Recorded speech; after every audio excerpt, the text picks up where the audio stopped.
Unit digit क्या है? तो इकाई अंक संख्या के अंतिम अंक को इकाई अंक कहा जाता है। ठीक इसी प्रकार किसी भी संख्या में बाईं ओर से शुरू का अंक और दाईं ओर से अंतिम का अंक ही इकाई अंक कहलाता है। जैसे कि क्वेश्चन दिया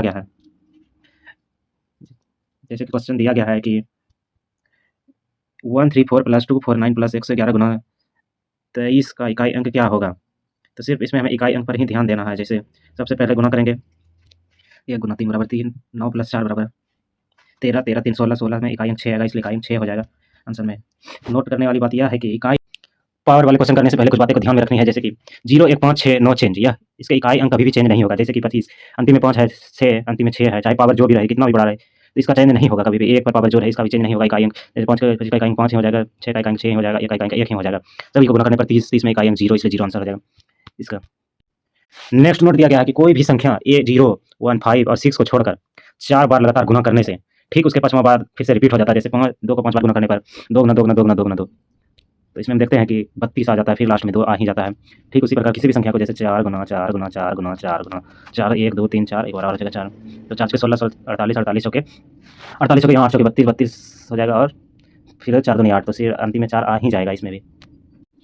और यही कारण है कि किसी भी घात में हम 4 से भाग देते हैं और उस संख्या का यूनिट 0 पता कर लेते हैं, यूनिट इकाई पता कर लेते हैं। जैसे किसी भी संख्या, जैसे 3 पर घात हो गया 54, इसको हम कैसे पता करें? तो 4 से भाग देंगे, जो शेष बचेगा उसी को घात में लिख देंगे, तो 4 × 40 और 4 × 12 2 शेष बचेगा, 3 पर पावर 2 हो जाएगा, और 3 पर 2 लिखने से 9 हो जाएगा, तो 9 इसका यूनिट डिजिट हो जाएगा। ठीक इसी प्रकार एग्जाम्पल में दिया गया कि 3 पर पावर 5, तो 5 को हम 4 से भाग देते हैं, भाग देने पर हम देखते हैं कि एक शेष बचता है, इसलिए यहाँ पर 3 हो जाएगा इसका यूनिट डिजिट।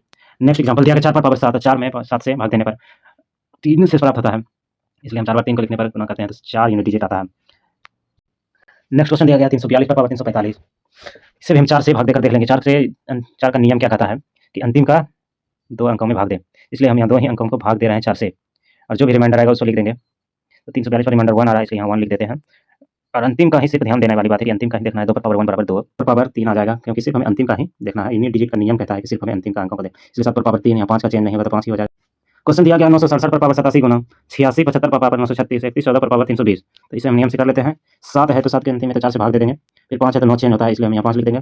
4 है तो इसको भी हम अंतिम से भाग देकर के जो शेष बचेगा उसे लिख लेंगे, तो 7 के अंतिम में हम भाग देते हैं तो 3 बचता है, और फिर 5 का तो 5 ही उतर जाएगा, और 4 से गुणा में 4 होता है। एक बात ध्यान देने वाली बात यहाँ यह है कि जैसे कि यहाँ पूरी तरह 4 से कट रहा है, 20 को हम भाग देंगे 4 से, तो पूरी तरह से कट रहा है, पूरी तरह कटने के से हमें यहाँ पर 4 ही ले लेना है। वही यहाँ लिखा गया है, अगर संख्या पूरी तरह से कट जाए तो रिमाइंडर 0 आए, तो 4 से जो भाग देंगे 4 यहाँ उसके पावर में उतर जाएगा। अब सभी को गुना करके हम देख लेंगे कि यूनिट डिजिट क्या आ रहा है। तो 4 से 16 16 32, सिर्फ अंतिम का गुना करते जाएंगे, तो इस प्रकार हम देखते हैं कि 90 आता है, जिसमें कि 0 रहता है, तो 0 आंसर हो जाएगा। यूनिट डिजिट का एक ऐसा भी क्वेश्चन आता है कि अगर 5 का मुलाकात किसी भी गुणनखंड में किसी भी सम संख्या से आ जाए तो वह शून्य हो जाएगा। जैसे कि यहाँ 5 से 6 को गुना करेंगे तो अंतिम में 0 आएगा ही, 5 से 8 से को करेंगे तो 0 आएगा ही, 5 को 2 से करेंगे तो 0 आएगा ही। ठीक उसी प्रकार 5 को 12 से भी करेंगे तो 0, यानी 2 सम संख्या आने पर 5 का मुलाकात में 5 को सम संख्या से गुना करेंगे तो बराबर 0 इकाई अंक होगा ही।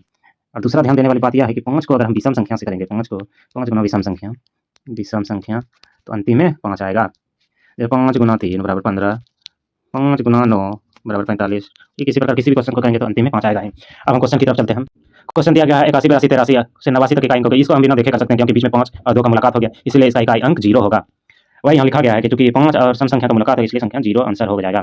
नेक्स्ट क्वेश्चन दिया गया है 831 पर पावर 431, तो यहाँ 1 है पावर में, तो इसको तो देखना नहीं, 1 उतार देंगे, तो यहाँ 4 से भाग देने पर रिमाइंडर 3 बचेगा, इसलिए यहाँ 3 लिखेंगे। यहाँ 5 है तो इसको भी उतार देंगे। फिर सभी को गुना करके देख लेंगे अंतिम में कौन सी संख्या आते हैं। तो गुना करने पर 7 × 35, फिर 5 × 35, फिर 5 × 35, तो अंतिम में 5 आ जाएगा। इस प्रकार से हम नेक्स्ट क्वेश्चन दिया गया है 7 पर पावर 95 3 पर पावर 58 का इकाई अंक क्या होगा।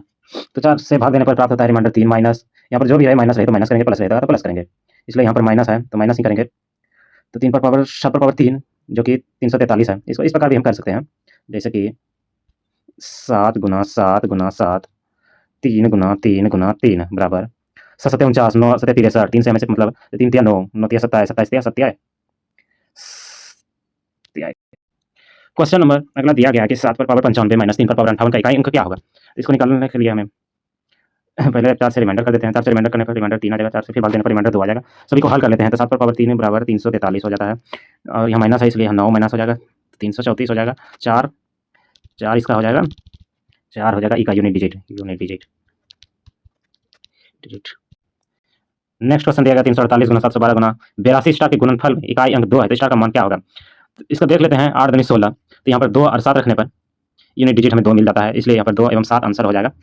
यहाँ पर हम जैसे कि 2 रखेंगे तो छोड़ नहीं पा रहा है, यूनिट डिजिट 2 आ जाएगा, और फिर 7 लेने पर तो सक्षम भी आ ले, यूनिट डिजिट 2 आ गया, इसलिए यहाँ 7 और 2 होगा, इसलिए आंसर 7 एवं 2 आंसर हो जाएगा।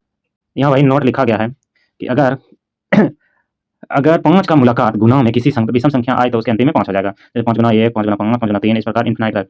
इस बॉक्स को हमेशा ही याद रखना है, जैसे 5 पर सम पावर रहे या गुणनखंड में सम आ जाए तो यह हमेशा 0 होगा, और 5 के गुणनखंड में विषम संख्या आ जाए तो वह 5 होगा।